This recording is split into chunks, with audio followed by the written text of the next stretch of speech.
This is Women Road Warriors with Shelley Johnson and Kathy Tuccaro. From the corporate office to the cab of a truck, they're here to inspire and empower women in all professions. So gear down, sit back, and enjoy.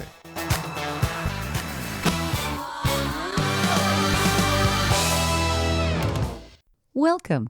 We're an award-winning show dedicated to empowering women in every profession through inspiring stories and expert insights. No topics off limits on our show. We power women on the road to success with expert and celebrity interviews and information you need. I'm Shelley, and Kathy's on assignment. Women make a tremendous contribution to this world in the workplace, as caregivers, and as mothers raising our future generations. Too often our contributions are overlooked, uncompensated, and underappreciated. Dr. Janelle Wells and Dr. Doreen MacAulay have researched this extensively and want what we do to be recognized. They're the authors of Our Invisible Work, an exploration of what women do and how the lack of recognition suppresses and disempowers women. They're award-winning scholars at the University of South Florida. Both of these ladies have a column in Psychology Today, and they're on a mission to stop this invalidation of women. We have both of them on our show today to discuss this. Welcome, Dr. Wells and Dr. MacAulay. Thank you for being on the show. And thank you, Shelley. We appreciate the platform to really bring voice and value to this. We love what we're doing. We're all about empowering women, and certainly your message here is doing that. I thought before we could launch this conversation that's so important, we could cover both of your backgrounds and what motivates you to pursue this valuable topic. Yes, absolutely. I'll start and then I'll pass it to Doreen. Okay. I'll start with, 2016, I think was my awakening when I first saw it. I had a student in our graduate program. Our students work 3 days a week for one of our partners so they can get real world experience. And she came into my office visibly upset and just talked about some of she called them microaggressions. I might say they were macroaggressions that she was facing in the workplace. And she didn't feel seen. And we sat there, we cried together, we had great conversations, but I saw her. And what we did after hearing her and hearing the stories and the experiences that she was having, we went back to that organization. We went to their HR department. We created some training, some learning and development around these things, and we made it visible to everyone, not just her. And so that's why we, in the book specifically, Our Invisible Work, that's why we have parentheses around the in part, because it was visible to the student, but it had been invisible to the others around them. And so that was 2016, but it made me reflect because, I was raised by a single mother. She's a Latina, single mother, and she's partially deaf. And so I started to reflect. I'm like, wow, this isn't just the visibility and the invisibility. Oh, how many things was she been doing that I didn't even recognize until I was a mother and doing that things, or until I was in the workplace and facing some of these things. And so we started to write, and then I'm going to fast forward a little bit to 2020 when Doreen and I had the chance to work more closely together. And at that time in 2020, obviously a pandemic had hit this world. But Doreen and I were working on a new class. And so we got to talking about some of these things. And I know about her, and I'll let her talk about some of her research and identities and roles in the workplace. And so we started to bond on some of those things, and also what we were doing that was invisible, servicing our students at that time. A lot of emotional labor that we were doing as faculty members serving our students. And so that brings us to 2020. So then I'll pass it to Doreen. Okay. Fantastic. Thank you. So I guess when I first was kind of approached by Janelle, we were working on a few things, and she shared the idea that she had for this book, which I absolutely fell in love with. And it really resonated with me because of my work as a researcher. So, when I was researching during my PhD program, we talked a lot about identity and how does, an individual kind of show up in the workplace. So that's something that's been really important to me. And one of the things that I always struggled with was, why when, women decided to join the workplace or in their struggle to join the workplace over the years, has it been that they've had to follow this very masculine, path, right? And so this path that men had been kind of following. And so to me, it was like, wait, but we're not. We're different in that, and we have different responsibilities. And in our quest to do that, all of these other things that we were doing, we just kind of started to ignore.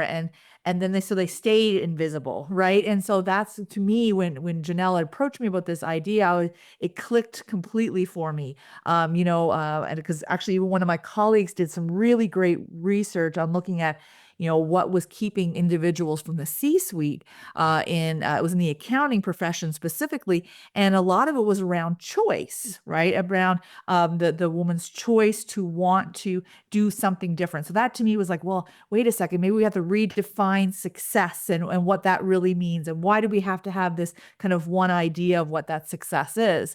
So it really kind of aligned in with what Janelle wanted to explore around kind of all of these things that we do. And then the other piece of it, as well as Janelle had alluded to, is that we're both definitely people who go above and beyond in the workplace. Mhm. But we have noticed over our careers that a lot of times that is doing the work that is seen to be, maybe a role that a female should be taking. I have been asked and told that because of my gender, that I should be the one who takes the notes, and I need to be the one who organizes the parties. And so, having had that experience, there's this need for us to be talking about how that's not right, right? And how can we, move past that and start to put some light on it. So yeah, Yeah. so that's kind of how we came together on this book. And really the two of us have this great passion to be able to allow people to be appreciated for what they do, and then maybe finding ways to balance out the work that we all do. Amen to that. Bravo for this, because it's not being discussed enough. And it's true. It does seem like women do the jobs of a whole lot more people. We have to clone ourselves, Mhm. and we don't get noticed and appreciated as often as we should. Why do you think the work of women is still invisible in the 21st century? Ooh, isn't that the $1,000,000,000,000,000 question? Maybe, Shelley. Yeah.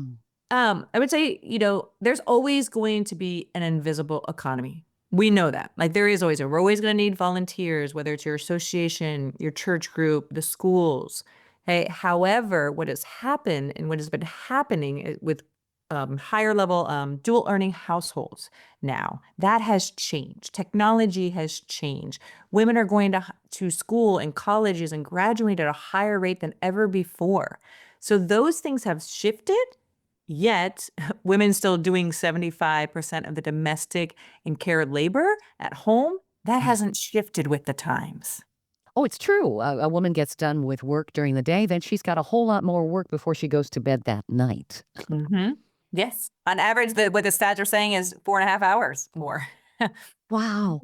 I mean, and that adds up. And then the weekend comes, and if they want to spend quality time with their children and their husband and or their significant other, you're going to be exhausted. I mean, when do you have time for sleep and your own self-care, you know?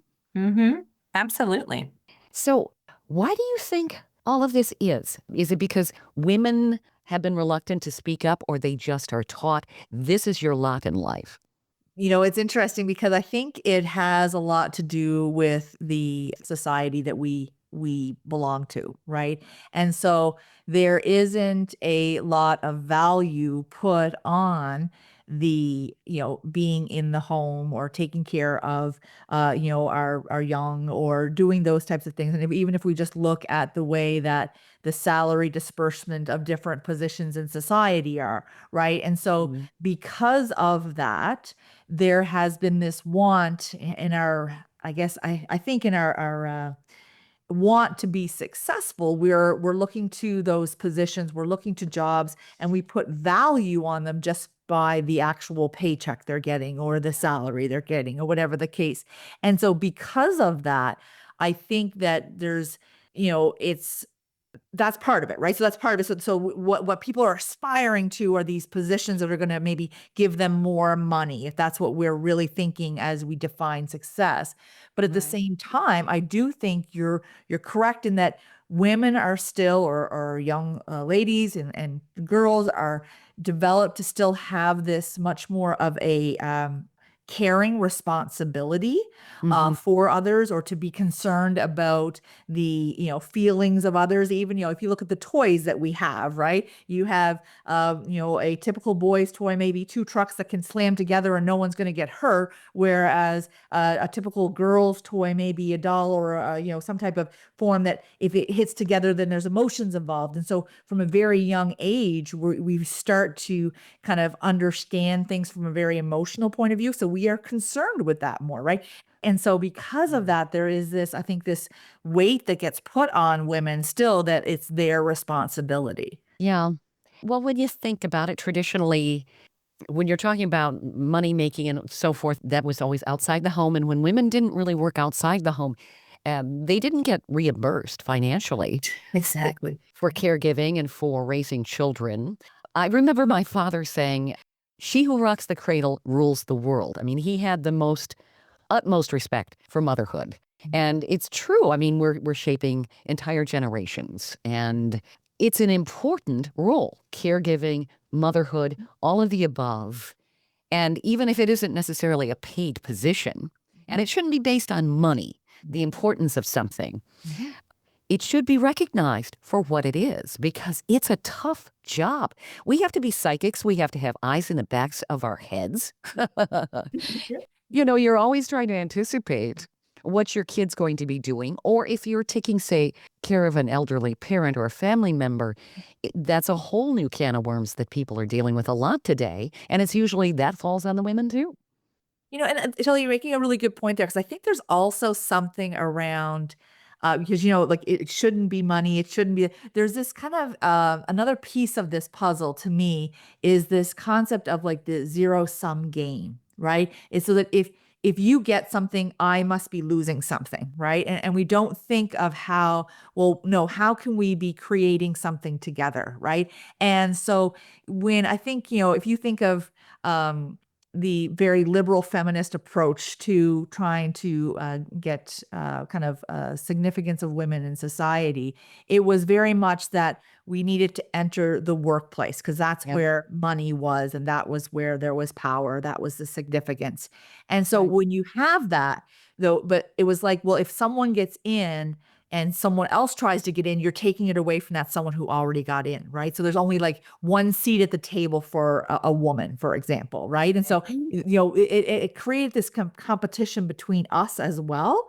And then that zero sum kind of then creates almost an animosity amongst women as well. So I think that Yes. plays a part in it as well, because I do feel like, there is this strife between, because one of the things that we struggled with when we were actually doing our original surveys was we were asking for people, what work is invisible. And then some of the people that we were asking to be involved, they're like, well, I'm a stay-at-home mom, so I don't really work. So we had to really change our phrasing around that, because it was this idea that, there's a strife between those that work and those that don't, or you know what I mean? And there's a value difference to that. And that's what we have to get past.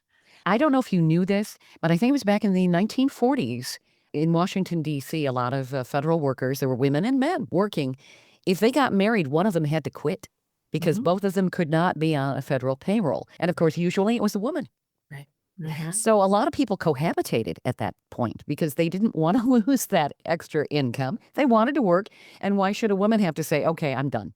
And Shelley, that's also why in the book, and it was great that this revelation for us as a stay-at-home mom pointed out, I was like, wait, we want to make sure we have a shared vocabulary, and so that's why we define invisible work in there, as like any work, emotionally, mentally, physically done for someone else without acknowledgement of the time, effort, or contribution.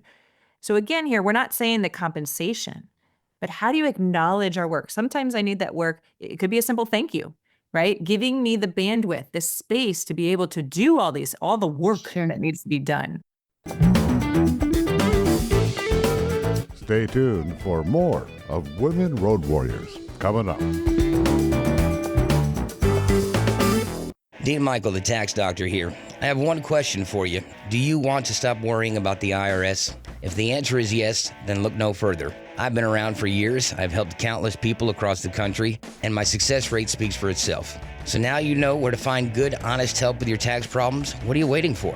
If you owe more than $10,000 to the IRS or haven't filed in years, call me now at 888-557-4020 or go to mytaxhelpmd.com for a free consultation and get your life back.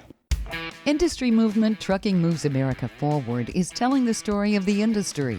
Our safety champions, the women of trucking, independent contractors, the next generation of truckers, and more. Help us promote the best of our industry. Share your story and what you love about trucking. Share images of a moment you're proud of. And join us on social media. Learn more at truckingmovesamerica.com.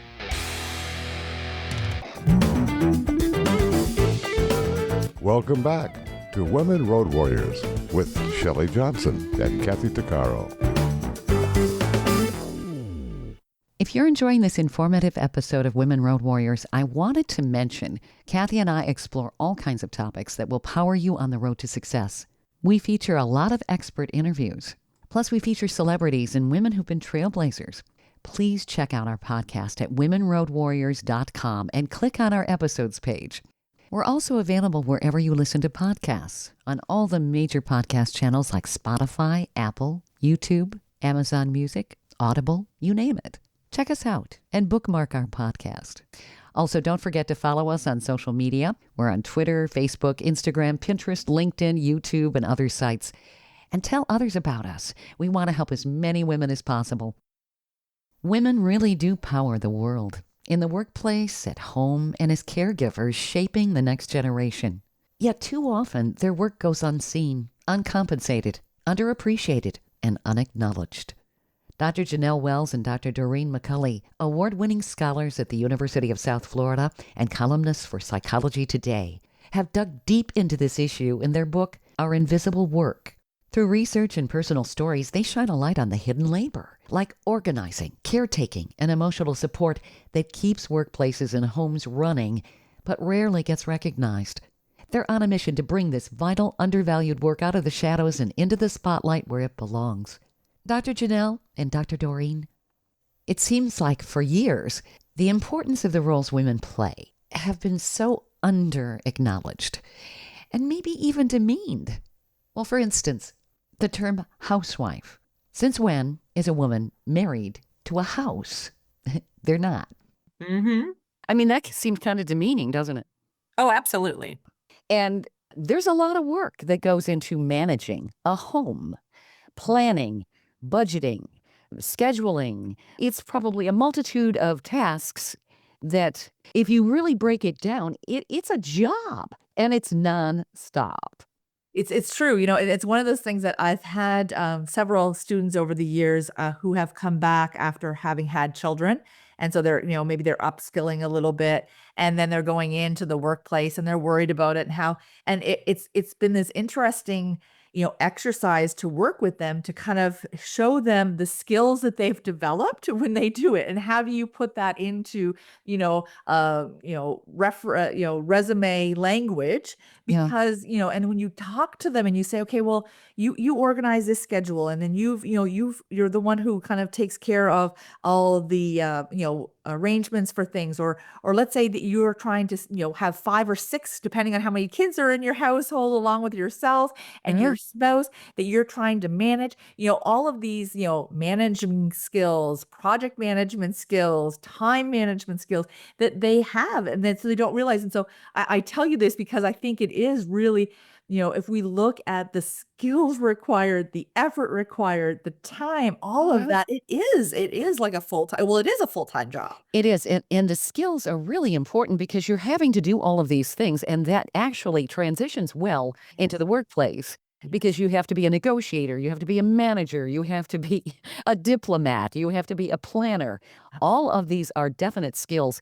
And a lot of times, if women opt to leave the workplace to raise a family, then they're penalized when they come back in. It's kind of like, well, what have you been doing for the past 15 years or whatever it is, Absolutely. Oh, yes, Shelley. And they talk about that being the motherhood tax, but yet it's the fatherhood promotion. because it'll say that women, we have a 4% decrease in our pay, and men will get a 6% increase for each child. Yeah, and women, the stats are they have less saved for retirement than men. So, wow, it puts women in a very precarious spot. And I do think our society devalues the roles that women play. And they really do need to be recognized, which is why your book is so important. What are some of the things that you folks cover in your book to create the awareness and maybe the appreciation to really validate women, to finally bring this out into the sunshine and say, hey, women need this recognition? Yeah. One of them, I think, that might not be as visible is the emotional labor. Doreen had even talked about that when she was talking about this nurturing mindset. There's a lot of times we're expected, just as women in general, to calm, nurture, right? See those emotions, help others regulate their emotions. And so we do. So we wanted to make sure we have an entire chapter that's dedicated to emotional labor in there. First, we have to unpack it. What is emotional labor? What does that mean? Yeah, what is that? Yeah. Doreen, do you want to give a definition of emotional labor? Sure, absolutely. So, emotional labor is the energy expended to be able to control one's emotions in a given situation.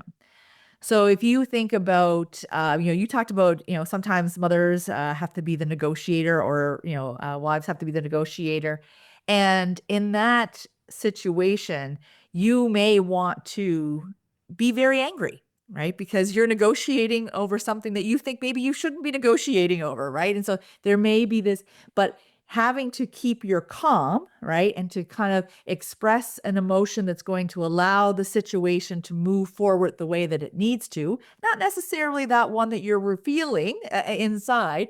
So that suppression is an emotional labor. So if I'm not able to kind of express that exact emotion that I want in a given situation, there is a exhaustion that comes from that. And that's when we talk about our emotional labor. Just as an example, if people haven't heard of the term that we use to kind of help people relate to it, is this: think of someone who would be maybe at the front desk of a hotel. They have an irate client that's come in. Maybe they're very angry about something, and something has just happened, and they're yelling at the person, and the person can't just yell back, right? They need to, especially in a customer service situation, they need to be calm, and they need to be able to respond in a way that will allow the situation to diffuse and then be able to carry forward. Well, that idea is that emotional labor. So when you take on that emotion, but you can't express it. So, one of the ways as a mother, this may happen is that, when your child gets hurt, right? You may want to hurt the person back who hurt them, right? But that's not going to help the child learn, and that's not going to be, something that's beneficial for the situation. So you have to kind of contain that. But that containment is work, right? And it takes a lot for you to do it. And so why we talk about it, there's a lot of reasons why we talk about it. One of the main things in it is that we forget that emotional labor is hard work. Oh, heck yes, it's exhausting. Right. And we don't give it. So when you're exhausted at the end of the day, when you said, because you had mentioned, and it's so true, by the time the weekend comes, I'm exhausted. Yes, I know maybe you'd love to spend time with me, but I am spent. Yeah. But a lot of that being spent comes from this idea that, I've had to kind of control the way that I'm reacting all week. Right. And so now that I have to take the time to decompress from that. I need to realize that's a stress on me and my body, and I need to rest. Rest is so essential. Everybody needs it. And Absolutely. Yes, absolutely. I think women today probably get less rest than they used to. And of course, with our interconnected world, so often the office is contacting you at 9:00 at night, texting you, and it's just non-stop. You're too connected. You have no time for yourself, let alone the people you want to be around, which is the quality of life you need to have. What are some of the main points of your book that address some of this and how we can make a change? Well, Shelley, I want to point out one more chapter too before we Okay. get to that question, because just Sure. as much as emotional intelligence or emotional labor is also this idea of our intersecting roles and identities. because sometimes, think about being in the workplace, and maybe it's before you've had a child, but you've just informed the workplace, that you are, and you're going to be taking parental leave. Sometimes people, when we try to say, oh, it's only one identity or one role, that's not true. We have to represent. It's like a prism, right? You see multiple colors, you see multiple angles, and how do all of those interact? And I think sometimes we like to say, oh, just because I'm a woman, I'm being asked this. Or no, is this because I'm a mother, I'm being asked this? Or it's because of both, or all of the above. And I think sometimes we try to separate them, which then does minimize just the weight and the gravity of the expectations as well. Absolutely. Well said. So then, Shelley, to get to your other question about, kind of what are some of the points that we wanted to kind of bring forward, and really what we're hoping this book serves as a beginning of a conversation for a lot of people, because one of the things that we, even from our own experience, and then from, speaking with others and kind of understanding this more, we realize that oftentimes things get taken on as roles and responsibilities by default. Right. But if we have a conversation around what does this actually look like, and do I need help, or do I really need to be the person that takes on this responsibility? Once we start those conversations, we can actually then make a change. And so just as an example, I think one of the things that happened to a lot of families during COVID, right, was this realization by everyone in the family kind of who's doing what, right? And who's responsible for what.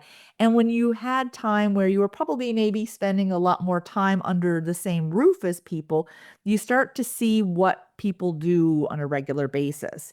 And having that, conversation and saying, okay, well, why are these responsibilities falling on me, right? Then you can start to see, okay, well, can we be giving some of these tasks away? And so I'll use a personal story if you'll bear with me, Shelley. Oh, sure. This is a time where my husband and we had some friends and we were chatting, and he had just been, through the conversation of the night, had talked about how he had done some laundry, and then he had done some dishes, and he had done some vacuuming. But it was just different stories that kind of weaved in through the evening. And then so someone kind of brought this all together, and they said, well, wait a second, and my husband's name, and they said, if you do the laundry and the dishes and you do the vacuuming, well, what does Doreen do around the house, right? Or what does Doreen do, right? And so his response was not one I liked, right? Because he was like, not quite sure, and just kind of joked, because we had, just kind of laughing or whatever. We were kind of amongst friends, right? So, but this hit me, and so I had a conversation with him later. I was like, we need to talk about this, right? And so we did, right? And I wrote out, well, I make sure the appointments are done, and I make sure that the birthday parties are organized, and I make sure that the gifts are done, and I make sure that there's groceries to be able to cook with to get dirty dishes. And so I was going through this list, and it was interesting because it really was just a moment of levity amongst friends. It wasn't anything, malicious in any way, but it was an opening for me to have this really difficult conversation of saying, you know what, I can't do my full-time job and do all of this without help, right? And so Yeah. when we start to look at it and we actually start to give ourselves credit for what we do, because I think sometimes as women, we think that we just have to do it, right? Yes. I am the one who's responsible for making sure that my daughter has shoes that fits her, or that, the child has a present to bring to the party. Well, why is it my responsibility, right? And so Yeah. that's, we ask these questions throughout it. And then we're hoping that there's a few aha moments of what this invisible work actually looks like. And so, so that's kind of one of I'd say that's probably, like, for me, if I think about what do we hope this book will really help people with, it's to help them see themselves in the stories Mm-hmm. that can help them bring visibility to it, or opens those spaces for conversation to be able to share it out a little bit. Conversation's important, and it can lead to change. This is empowering. And I think it's going to validate for women themselves, hey, I really do provide one heck of a role here, many, many of them, and maybe I shouldn't have to clone myself. Absolutely, absolutely. Yeah. Asking for that assistance, or saying that, here's what we have to do over the next 2 weeks or a week or whatever the case, however you plan out, and say, okay, who's taking what? Right. And don't make assumptions that it's all on you. Right. And by doing that, we can maybe start to see some change. And then in the workplace as well, I want to make sure that we're talking about the roles that happen in the workplace as well. And it was some really interesting stories that we had. And some of them goes back to this intersectionality that Janelle talked about. And one of them was around being someone who spoke two languages. And this idea that, there was, a woman who was asked to always be the interpreter, if you will, but it was never, ever acknowledged that while she was interpreting or having to stay up late to transcribe things into different languages, that was taking away from her role.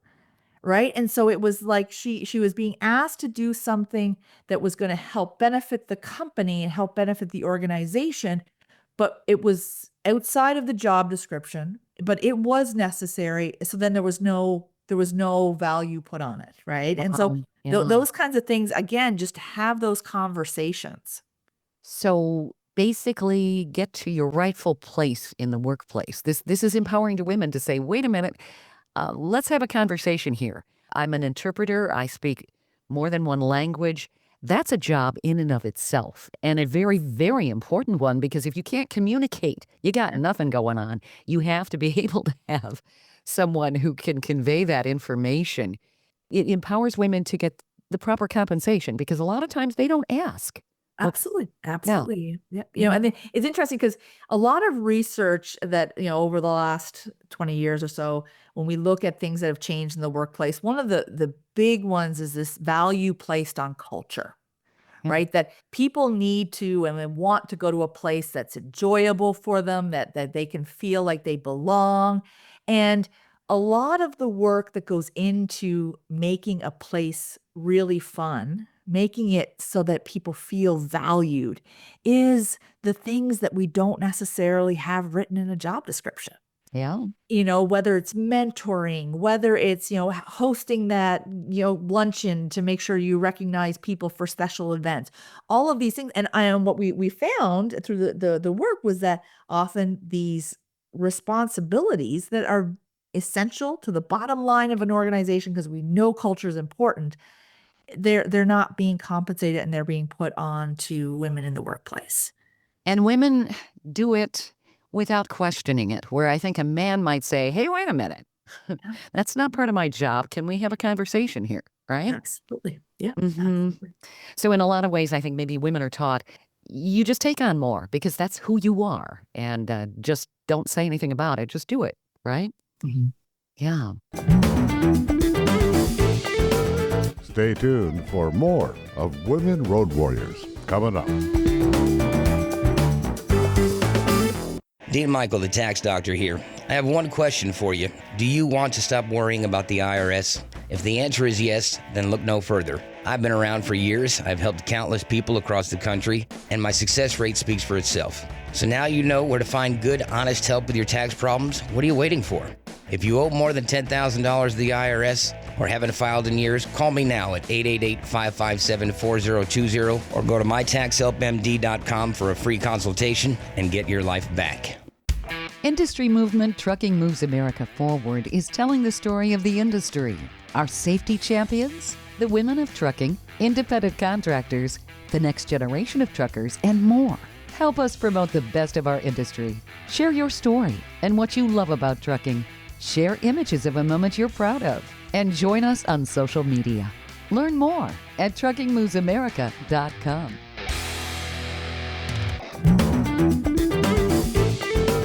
Welcome back to Women Road Warriors with Shelley Johnson and Kathy Tuccaro.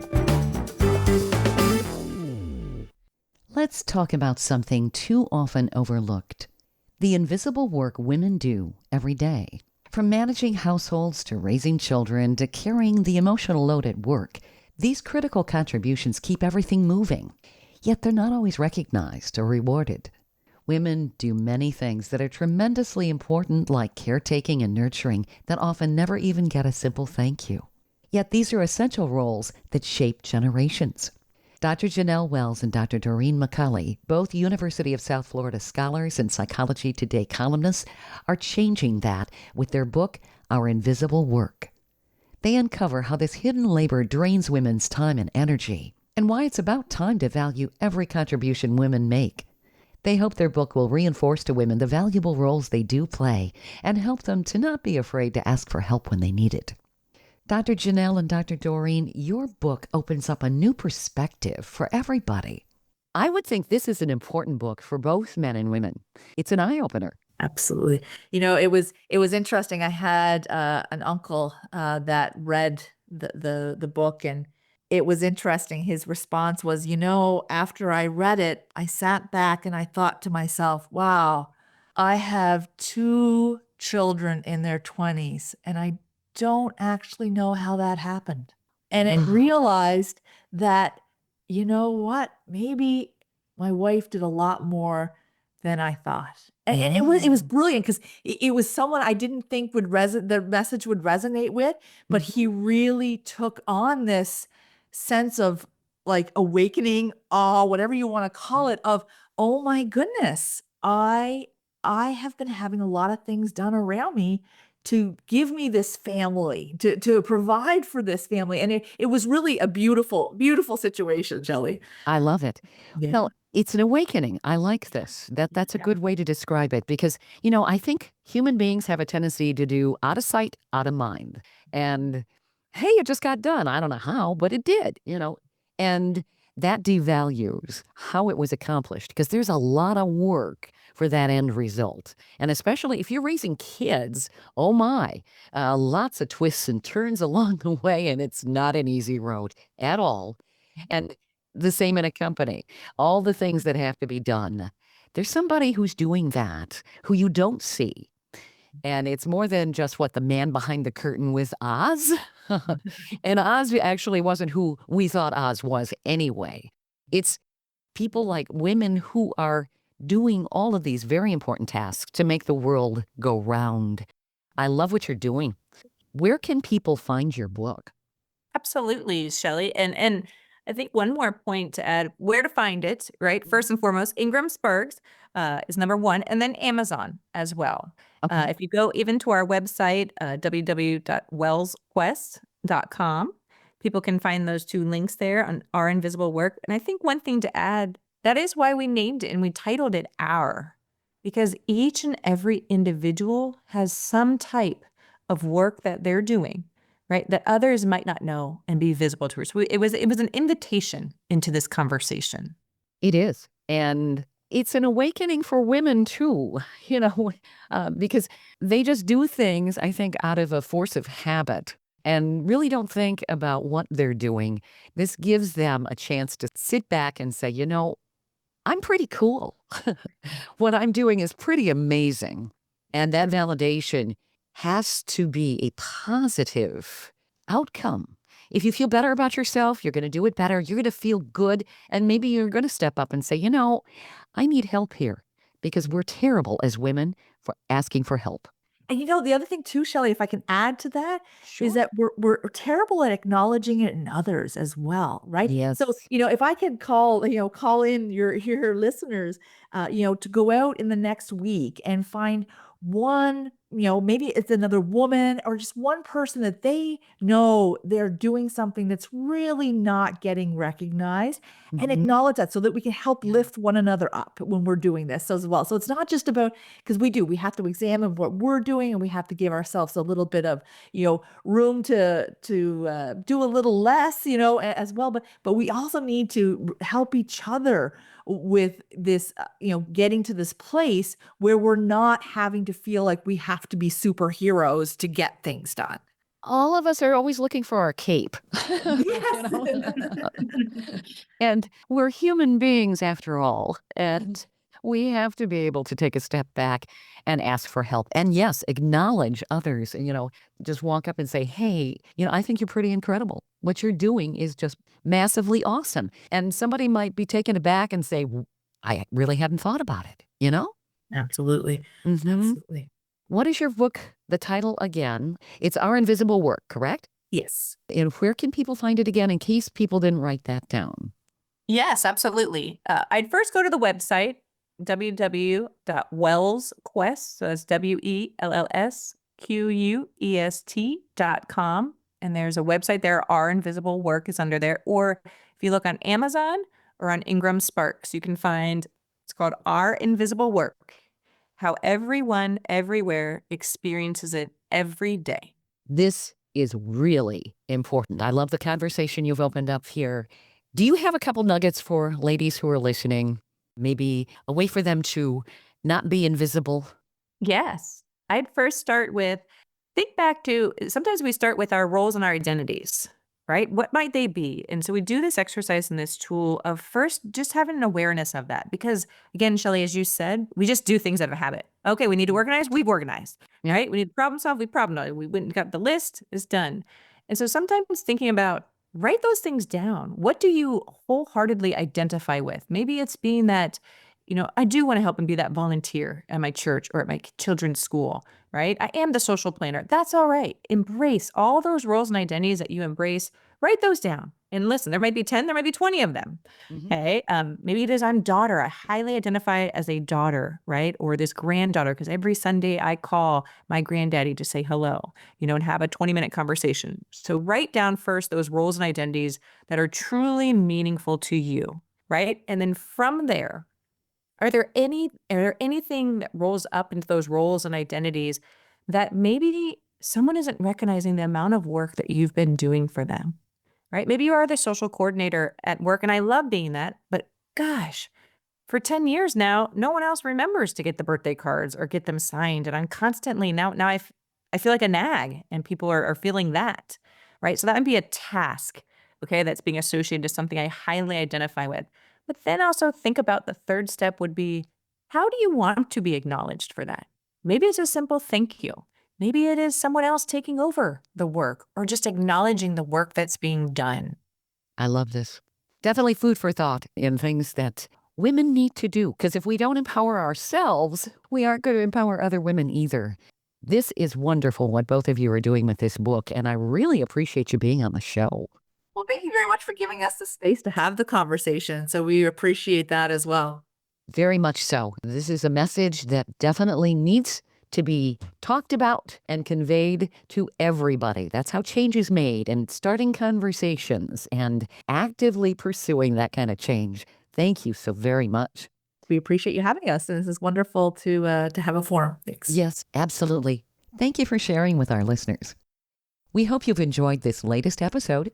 And if you want to hear more episodes of Women Road Warriors or learn more about our show, be sure to check out womenroadwarriors.com. And please follow us on social media. And don't forget to subscribe to our podcast. On our website, we also have a selection of podcasts just for women. There are a series of podcasts from different podcasters. So if you're in the mood for women's podcasts, just click the Power Network tab on womenroadwarriors.com. You'll have a variety of shows to listen to anytime you want to. Podcasts made for women. Women Road Warriors is on all the major podcast channels like Apple, Spotify, Amazon, Audible, YouTube, and others. Check us out. And please follow us wherever you listen to podcasts. Thanks for listening. You've been listening to Women Road Warriors with Shelley Johnson and Kathy Tuccaro. If you want to be a guest on the show or have a topic or feedback, email us at sjohnson@womenroadwarriors.com.